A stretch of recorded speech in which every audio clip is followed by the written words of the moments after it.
The Tennessee Titans take care of business on my birthday. You're watching the MJ Take on Sports Fan Entertainment.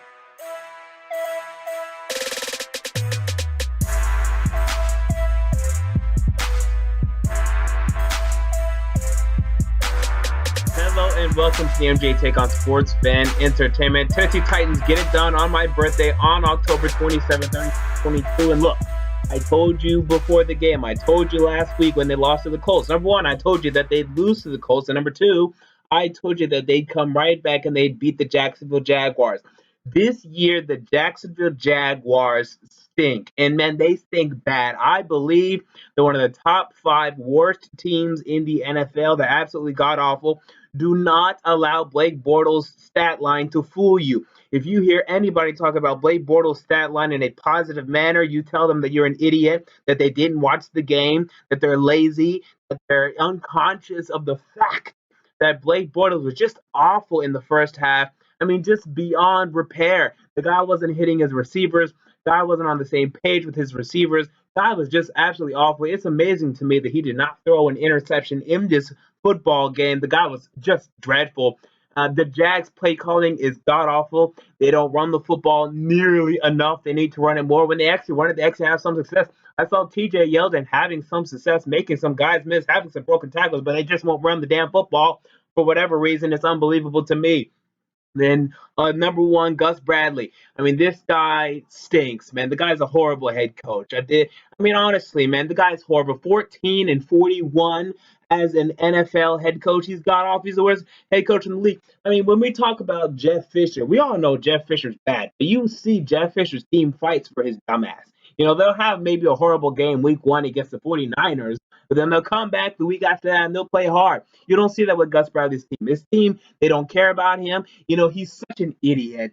The guy was telling his team, yeah, we want to work on our emotions. Yeah, we want to get, yeah. And then now he's trying to retract and say, no, we don't want to work on our emotions. What do you want? You don't know what you want. You don't know how to coach in this league. He's just a nice guy. People like this nice guy. Guy can't coach. Guy's not smart enough to coach at this level. Guy doesn't know how to scheme his own defense, and he's supposed to be a defensive guy. And when he gets fired, and he will be fired at this point, you're going to see some teams looking at him at a defensive coordinator position. I wouldn't even do that. He hasn't even shown he can construct a defense. Why would I look at this guy and say, oh, yeah, I want this guy to construct my defense? This Jacksonville Jaguars defense has players. It has Jalen Ramsey. It has Malik Jackson. It has Miles Jack. It has Paul Pelesny. It has Prince Amukamara. It has Malik Jackson.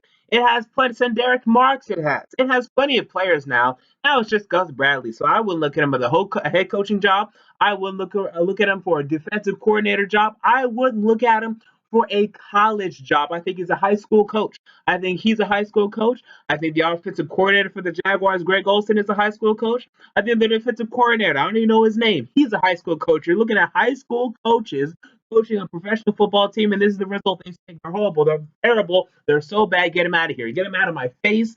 I'm tired of looking at them. I'm sick of talking to them. Let's move on to the Tennessee Titans, who had probably their best victory in years. I mean, well, they did have a great week one victory against the Tampa Bay Buccaneers in 2014, but beyond that, this is one of their best victories in years, definitely. Unfortunately, they let Blake Bortles had his stat line at the end of the game. I wasn't happy about that, but man, they were absolutely on fire today. Everything offensively that they wanted to do, they did. They scored on 6 or 7 straight possessions in the middle of this football game. Marcus Mariota was absolutely dominant yet again. And man, despite my wavering Titans faith, I mean, I believe in our players. I love our players. I love our team. My really is just my faith of Mike Malarkey. I remain steadfast in my just praise for Marcus Mariota. I remain steadfast week in, week out, because I know what this guy can do. I know how good this guy can be. And this type of performance that we saw today was one of the best performances we've seen from any quarterback this year. Marcus Mariota is legit, and he is going to be the quarterback for this franchise for 10 to 15 years. If you're not used to it, get used to it, because that's the way it's going to be. Anytime, like last week, when he may lose a game at the end of the game against the Indianapolis Colts. He always comes back with a game like, maybe not always, but he normally comes back with a game like this where he's absolutely on fire and he's just learning to play the position. He's already playing it well. Just wait till he really learns how to play well. I mean, he's going to be a Drew Brees, a Phillip Rivers, a Matthew Stafford, where they get better with time. Just wait until he gets better with time, and we have something special. We just need to build a team around him. The wide receivers, they're playing better. Okay, Kendall Wright had another touchdown today. And by the way, again, did I not try to tell you when I sat here and I said Mike Mularkey should be fired? Did I not try to tell you, guys? Yes, Marcus Mariota can throw a deep ball. If you think he can't, you're lazy. You didn't watch his college film. Go look at his college film. He can throw it. He definitely has the arm strength. Did you see this 45? I mean, did you see it was a 36 passing yard touchdown? Marcus Mariota threw it from the 45-yard line, and it was caught 3 yards within the end zone. I mean, this was a 48-yard throw, effortless. I mean, he did not have to. No, it was pretty effortless. He just threw it up there, easy. He has the arm strength. What are these clowns talking about? Oh, he doesn't have great arm strength. Well, looked pretty good to me. I think he has the arm strength. I think he displayed that.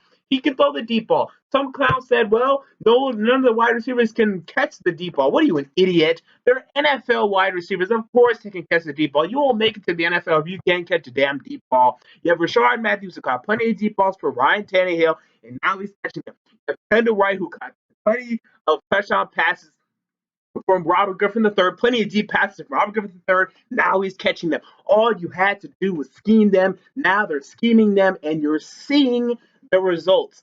It's always been there. The talent's always been there.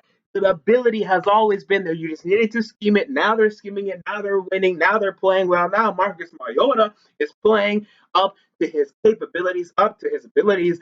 And this is what I was proclaiming. When I said Michael Larkin should be fired, this is what I was proclaiming. Guess what? I think he watched.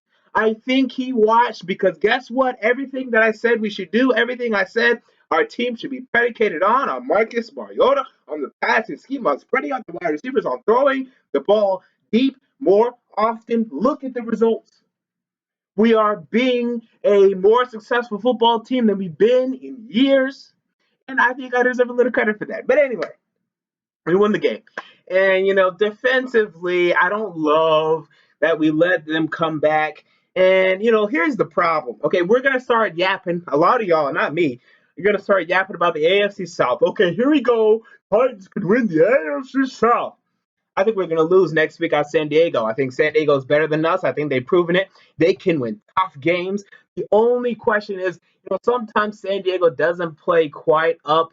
They can play down to talent a little bit, so we can sneak up on them. But guys, San Diego is a better team than us right now, man. They just are. At San Diego, too. Phillip Rivers, a history of tearing this team apart. I think we lose week after that hosting the Packers. And yes, the Packers are not great this season, but Aaron Rodgers against his secondary, man, that's problems. You see with our secondary, man, they're still not good. That's why Andrew Luck was so successful last week. And he was throwing to Devin Street and Chester Rogers and Jack Doyle. Aaron Rodgers is going to tear us apart. Phil Rivers is going to tear us apart. But when we came into the season, I predicted 7-9. But we all said we'd be happy with 8-8. And that's where I think we're going. And we should be happy with that. So, guys, before you just start yapping about the AFC South, realize we still lost to the Colts this very week. Only 4 days ago, we lost to the Colts. And the Colts are not very good this year at all. They're going to lose this week to me. They're going to lose next week to me. Colts aren't very good. And we lost to them at home. We still have to go to Indianapolis. Will we win there? I don't think so. I don't know. We'll see. So there's still a lot of losses on the schedule, man. That's just the damn truth. Let's take this win, be happy, celebrate, parade, be very happy about the future 2017, 18, 19, 2020. And in 2016, just be happy with this, man. We're competitive, we're decent, good. And then watch the Rams lose and say, good, good, good. There goes a pick getting higher and higher and higher for us, hopefully giving us the possibility to add a Jabril Peppers or Mike Williams or a Reuben Foster or I don't even know, Jonathan Allen, whoever. Just keep watching that and be happy with that because to me, that is what we need to be looking for. So, I think that's pretty much all I wanted to talk about today. The Jags stink. The Jags are horrible. Titans win. Good. On my birthday. Good. I'm happy about that. And I'm sure the rest of you Titans fans, if you are, are too. So there you go. That's my thoughts on this game. Of yours, comment down below. I want to know if you enjoyed the video. Make sure to like, and most importantly, to subscribe. Until next time, this has been the MJ Take on Sports Fan Entertainment, and I'm out.